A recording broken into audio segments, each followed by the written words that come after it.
Nederlands. Extra Journaal. Vers van de pers. Welkom bij Extra Journaal. Fijn dat u weer kijkt. We hebben het belangrijkste nieuws voor u op een rij gezet.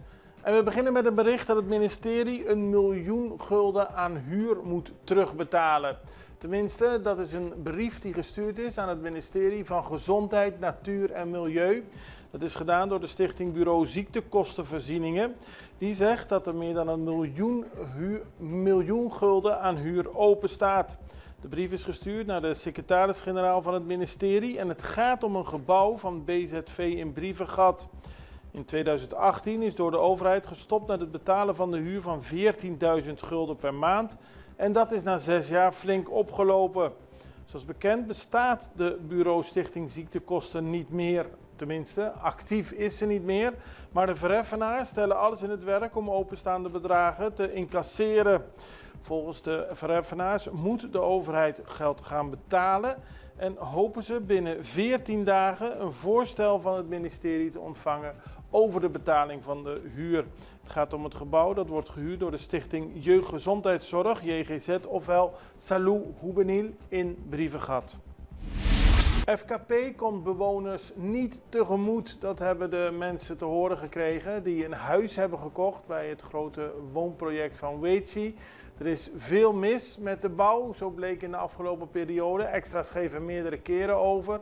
Zo zijn de verkeerde mallen gebruikt, zo zijn de huizen lager dan eigenlijk ze zouden moeten zijn. Er wordt geld gevraagd voor onder meer bescherming, voor controle, voor schoonmaken. Terwijl dat allemaal niet gebeurt. Mensen klagen en vinden dat ze recht hebben op een deel van hun geld terug. Maar volgens FKP hebben ze daar geen recht op. En dat zal waarschijnlijk leiden tot meer rechtszaken. Kritiek op congres over carnaval. Het moest een heel mooi congres worden. De overheid had het lang van tevoren aangekondigd. Alle stakeholders, alle betrokkenen bij het carnaval moesten bij elkaar komen om te praten over de toekomst van carnaval. Waarbij ook aandacht is voor de economische gevolgen van carnaval. Het is een groot evenement. Hoe kunnen we ervoor zorgen dat het aantrekkelijk blijft groeien, meer geld op Curaçao achterblijft en dergelijke. Dat waren allemaal de achterliggende gedachten, maar veel medewerkers, veel deelnemers zijn toch teleurgesteld omdat ze vinden dat er te weinig ruimte was voor verschillende meningen en dat de overheid meer iets wilde opleggen dan dat ze wilde luisteren naar de verschillende carnavalorganisaties. In ieder geval heeft Sandy Atamadora van de AGKK, dat is de Vereniging van Carnavalorganisaties, laten weten dat wat hem betreft de wijze waarop carnaval nu plaatsvindt, met een mooie aanroute vanaf de Cubaweg, dat niet gaat veranderen. Tijdens zijn periode als voorzitter van de AGKK zal er bijvoorbeeld niet worden gestart vanaf het Waaigat, aldus Sandy Atamadora. Dan is er een derde verdachte van moord op adjudant Toon Brood aangehouden. Dat heeft de politie dit weekend bekendgemaakt. Het gaat om een 26-jarige man die in de nacht van vrijdag op zaterdag voor de deur van een restaurant aan de Rooseveltweg werd aangehouden.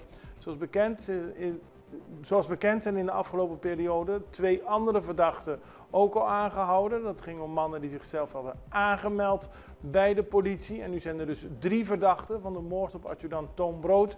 Die werd op 31 mei om iets voor middernacht in zijn eigen huis doodgeschoten door 3 mannen. De politie heeft heel veel aandacht aan de zaak besteed. En laat ook weten, blij is niet het goede woord, maar dat ze tevreden zijn dat de verdachten zijn aangehouden.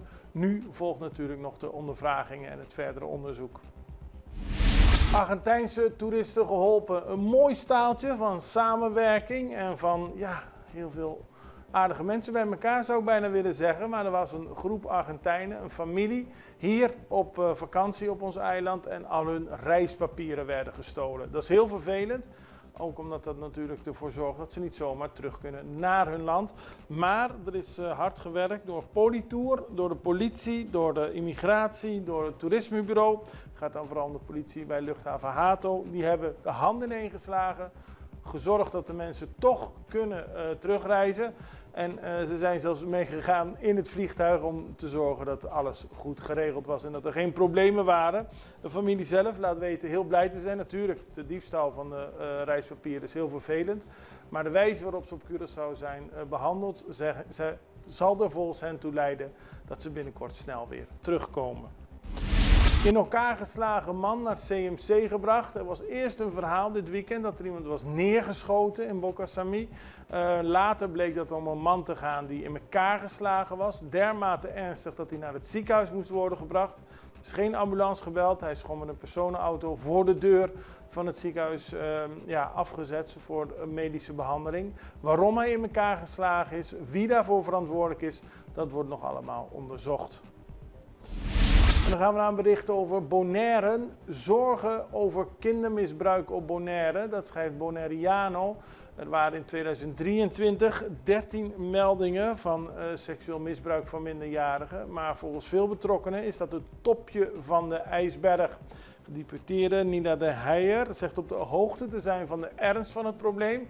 En laat ook weten dat er gewerkt wordt aan een verhoging van de straffen voor seksueel misbruik van minderjarigen. Er worden verschillende verhalen in het verhaal zelf gemeld, waaronder een 15-jarig meisje die zwanger zou zijn gemaakt door een 30-jarige getrouwde man die haar onder druk zet om niet zijn naam te noemen, zodat er dus geen aangifte kan worden gedaan. En er zijn meer van dergelijke verhalen op Bonaire waarbij mensen zich laten intimideren en niet durven uit te komen voor het feit dat er seksueel misbruik op het eiland plaatsvindt. En daarom zegt Bonaireano moet er meer aandacht voor zijn. Wij gaan even over naar een break. We zijn zo bij u terug voor meer nieuws. Extra in Nederland. Van Amsterdam tot Arnhem, van Groningen tot Maastricht, Extra is erbij. Volg Extra Digitaal en blijf op de hoogte van de belangrijkste ontwikkelingen in Nederland. Extra Digitaal is te zien op verschillende platforms en kanalen zoals WhatsApp, YouTube, Facebook, Instagram en ook TikTok. Wilt u ons op de hoogte brengen van een evenement of iets doorgeven? Neem contact op via WhatsApp, e-mail, Facebook of bel gewoon 06 1364 2945. Volg of abonneer je op Extra Digitaal. Klik aan en volg ons.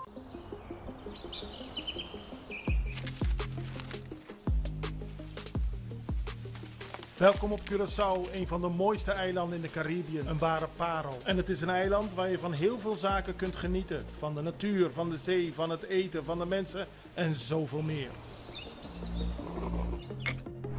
Curaçao is een eiland waar heel veel gebeurt op het gebied van politiek, cultuur, sport en zoveel meer. En Extra Journaal brengt het belangrijkste nieuws van Curaçao. Maar we hebben ook aandacht voor al het nieuws op Bonaire en Aruba en op de bovenwinden, Saba, Sint Maarten en Sint Eustatius. En we belichten al het nieuws van alle kanten. Het nieuws is duidelijk, actueel en vers van de pers. Extra Journaal, elke werkdag op Salto. Op Curaçao zijn we de hele dag bezig met het maken van Extra Journaal. Volg ons op je favoriete Amsterdamse zender, Tauro.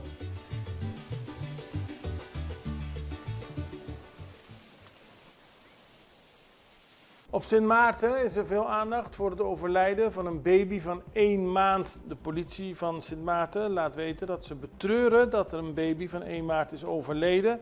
Het kindje is naar het Sint Maarten Medical Center gebracht. Er is nog geprobeerd het te reanimeren, te helpen, maar uiteindelijk moest het kindje de strijd opgeven en is het overleden. Maar de politie laat weten dat er een onderzoek wordt ingesteld naar de oorzaak van de dood van het kind, omdat er iets aan de hand lijkt dat niet in de haak zit. Er worden verhalen op Sint Maarten verteld over dat de baby zou zijn gebeten door een hond. Maar in ieder geval lijkt er heel veel mis te zijn met de wijze waarop de baby moest slapen, was ondergebracht. Dat waren gevaarlijke omstandigheden en op dit moment voert de politie een uitgebreid onderzoek uit om de feiten en omstandigheden te achterhalen. Die hebben geleid tot dit tragische voorval. De politie en ook het ziekenhuis laten natuurlijk weten dat ze hun medeleven tonen aan de rouwende familie en dierbaren van de baby. Wat zich precies heeft afgespeeld is nog niet duidelijk, maar dat wordt wel onderzocht. Dan gaan we naar Nederland, want er is een groep van ruim 150 prominente Nederlanders en organisaties. Die hebben een brief geschreven omdat ze willen dat de voorzitter van de Tweede Kamer, Martin Bosma, wegblijft bij de herdenking van het slavernijverleden. Het organiserend Nationaal Slavernijinstituut NINSE vraagt de PVV-politicus een groot gebaar te maken. En dat heeft allemaal te maken met het feit dat Bosma als Kamerlid zei knettergek te worden van de aandacht voor het Nederlandse slavernijverleden. Ook heeft hij eerder voorgesteld om de excuses die de staat hiervoor eind 2022 aanbood en die koning Willem-Alexander tijdens de vorige slavernijherdenking herhaalde, terug te draaien. En die uitlatingen leiden er volgens sommige mensen toe dat het eigenlijk geen pas geeft dat Bosma aanwezig is bij de nationale herdenking van het slavernijverleden op 1 juli. En hij is natuurlijk uitgenodigd daarvoor, omdat hij voorzitter is van het Nederlandse Tweede Kamer, van het Nederlandse parlement. Hij zou ook een krans moeten leggen. Volgens de opstellers van de brief moet er iets gedaan worden. Er is een grens overschreden. Bosma zelf laat weten in vragen over de fractie van DENK niet te denken aan niet verschijnen op 1 juli of iets anders doen. Hij zegt dat de herdenking nog gewoon in zijn agenda staat. En dan gaan we naar Brazilië, want duizenden mensen hebben gemarcheerd in Sao Paulo voor de legalisering van marihuana. Ze deden dat omdat ze pleiten voor de decriminalisering van marihuana. Het congres is bezig met een herziening van de grondwet en daarin zou drugs ongeacht de hoeveelheid strafbaar zijn. Met kreten van legaliseer liepen de demonstranten, waaronder gezinnen met kinderen en velen gekleed in het groen in de Braziliaanse stad. Sommigen rookten openlijk cannabis of hielden borden omhoog met de tekst voor een nieuw drugsbeleid. Volgens de organisatoren is het geen goede zaak om marihuana strafbaar te stellen en zou het veel meer legaal moeten worden, in eerste instantie voor medicinaal gebruik, maar het moet zeker niet gecriminaliseerd worden. En daarom hebben ze gedemonstreerd en zeggen dat er veel meer mensen achter hun staan. Wat het congres gaat doen met de grondwet is nog niet bekend. In ieder geval waait er een wat conservatievere wind door Brazilië in het congres, die er voorstander voor is om drugs harder aan te pakken. We houden dat voor u in de gaten, net zoals we al het nieuws hier in de omgeving voor u in de gaten houden. En morgen zijn we weer om u het laatste nieuws te brengen. Ik ben er dan weer. Ik hoop u ook. Het allerbeste. Tot ziens. Dag.